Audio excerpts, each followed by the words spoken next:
Pagkagising ko pa lang, ito nga't naisipan ko nga kuwain yung aking blood pressure. Bali guys, naisipan nga pala namin ni Habi na i-monitor yung BP namin everyday.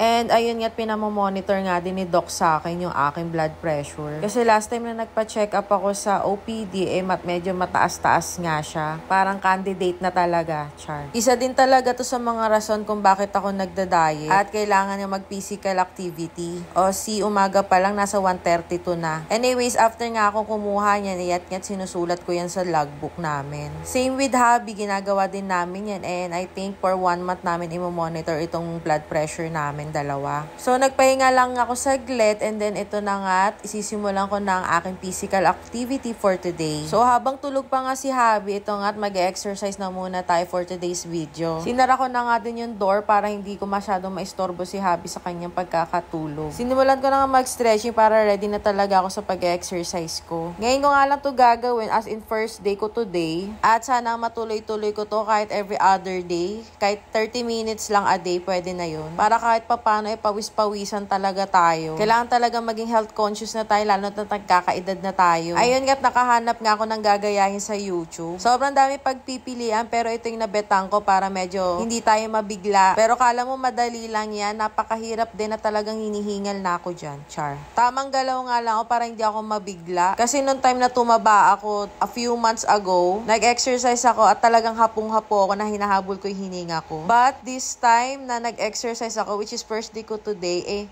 okay naman siya, hindi naman talaga ako hinapo. At sobrang na-enjoy ko nga itong pag-exercise ko. Sa pag-exercise talaga, kailangan may motivation ka gawin to araw-araw. Sa panahon din ngayon, sa dami ng mga pagkain na masasarap, hindi talaga maiwasan na nagiging unhealthy na yung mga tao ngayon. Ika nga nila, unhealthy lifestyle leads to sickness. At ayoko naman dumating sa point na yun. At sabi ko nga kay Habi, kailangan pangalagaan namin mga sarili namin. Kailangan ko ng motivation para gawin tong pag-exercise ko at kahit papano pawis-pawisan ako. Ma-share ko nga pala sa inyo kung ano yung lifestyle namin before ni Habi. Alam nyo ba na napakahilig talaga namin kumain sa labas? Noong kasi yung kasagsagan pa ng aking pag-online selling, every time na magpipick up ako ng money remittance ng mga buyer ko, at every time na may benta ako that time, kakain talaga kami ni Habi sa labas. As in, every other day nagsasangyup kami ha. Ganon ata ako kalakas kumita noon dati sa bus. Basta every time na may benta ako, talagang kumakain kami kung saan-saan. Tapos ayun, medyo nagkasakit, medyo tumaba. Kalaunan, marami nang nararamdaman. Kaya na-realize namin dalawa na baguhin namin dahil gusto pa namin humaba yung buhay namin. Wala namang masama kung kumain kayo sa labas. Pero yung ginawa kasi namin that time, inaraw-araw namin yung sangyup or every other day talaga. Bukod pa dun ang gastos din. I mean, magastos na nga yung pagkain namin sa labas. Tapos, pag nagkakasakit kami, ang gastos din. Plus, may mga bisyo pa. Oh my God. Sobrang naging unhealthy lifestyle talaga kami noon. Kaya nung tumungtong yung bandang mga 29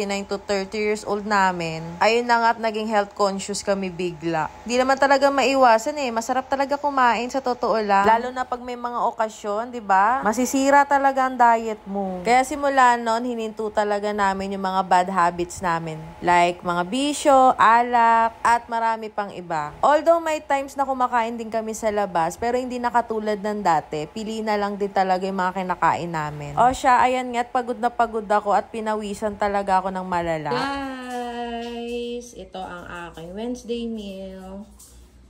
Ham and cheese bread, chicken inasal, and java rice. And syempre itong fish pesto with veggies. Ito yung magiging dinner ko mamaya.